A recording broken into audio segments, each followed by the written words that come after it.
President Joe Biden signs a new law giving health care to veterans exposed to toxic chemicals while serving overseas. Probably the biggest veterans health care legislation that's ever been passed into law. It also has help for service members and their families injured right here at home in North Carolina. Siblings, children, spouses. Plus, social distancing in schools might be a thing of the past. That's one of several changes the CDC is considering. And there's some welcome news for your wallet. It may be that inflation peaked in the month of June because these July numbers are somewhat better than expected. Let's dig into it. After so long of seeing the rate of inflation go up and up, today there's news that's gonna sound like music to your ears. Yeah, the rate of inflation in July actually decreased. I'm Ben Briscoe. Let's dig into it beyond the headline, looking at why inflation is slowing down and will the trend continue. Consumer prices increases were in July at a rate of 8.5%. That's down from 9.1% in June. Prices are still going up, but they're not nearly as fast as they were. A CBS News business analyst says the wild card here is still the war in Ukraine and Vladimir Putin in Russia. As long as that situation doesn't get worse, we could see even more decreases in inflation. If the war does not create another real shortage, that we could believe that over the next few months, we have seen the peak. The end of the year, we should come down towards 7, maybe 6%. Okay, so by the end of the year, she hopes that we'll be at 6 or 7% inflation rate, down from today's 8.5%. But remember, before inflation started really going crazy back in 2021, the U.S. had an inflation rate of around 2%.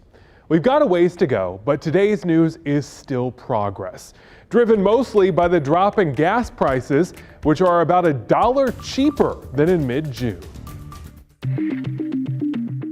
It's a miracle. I was really stressed out. The squeeze on your wallet I'm thrilled. A lot better. is starting to loosen up.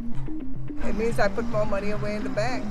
Nearly half of the country, mostly in the South and Midwest, is seeing gas below $4 a gallon, partially due to increased oil supply and fears over a global recession.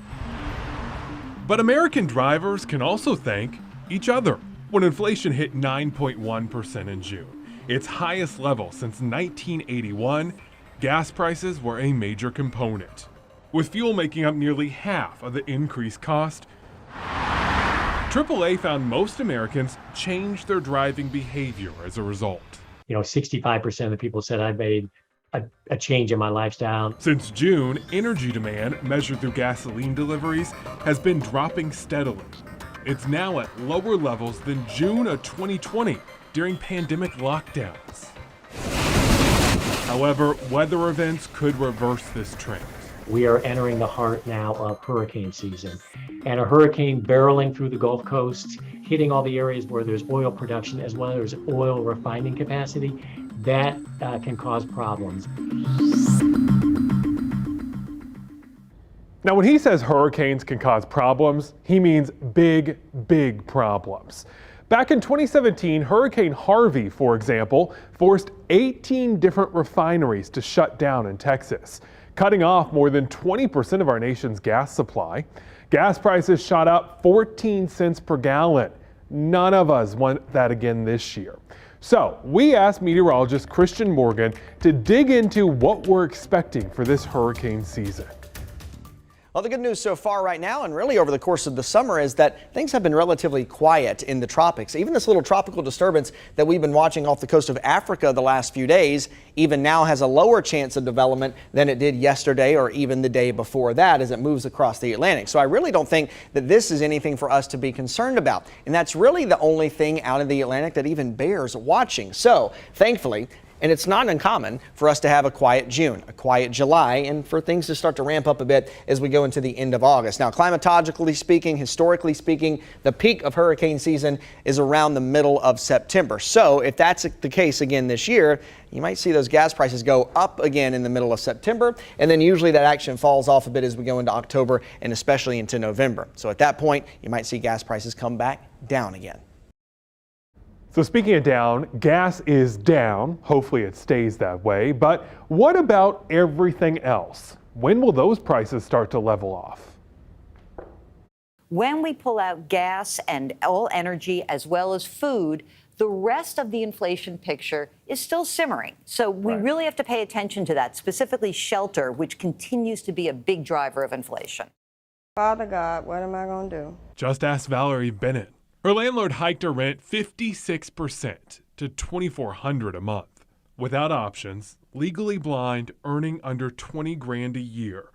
This overnight auditor moved her family into a hotel, the bill paid by a charity. Me, it's no different from a hurricane or something disrupting your household and taking your home away, and you're being homeless, not having anywhere to go and not knowing what to do. With so many people like Valerie suffering right now, we've had a lot of viewers ask, are we in a recession? Our Verify team's Brandon Lewis gets you the facts. For the last few days, you've probably heard the word recession a lot. On July 28th, the Commerce Department reported the nation's gross domestic product, or GDP, fell at an annual rate of nearly 1% for the second quarter of the year. This marked 2 consecutive quarters of decline, a marker that some other countries and economists use to indicate a possible recession. The economic numbers prompted many people online to argue we're in the midst of a recession, while the White House said that is not what the decline means.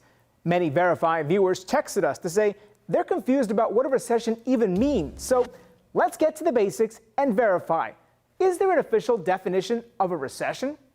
Our sources are the National Bureau of Economic Research, the U.S. Bureau of Economic Analysis, the International Monetary Fund, and Alan Ginn, an economist with the University of San Diego. In the U.S., a committee within the National Bureau of Economic Research officially declares when we're in or out of a recession. The NBER is a nonprofit independent research organization that considers several economic factors, not just GDP, when deciding if the U.S. is officially in a recession. Income, spending, industrial production, and employment. And so if you follow those, that gives you an idea of where the economy actually is, and that is a broader measure than just looking at the GDP. But these things take time to analyze, which means the NBER often takes several quarters before declaring a recession.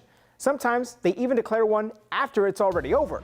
So yes, there is an official definition of a recession in the U.S.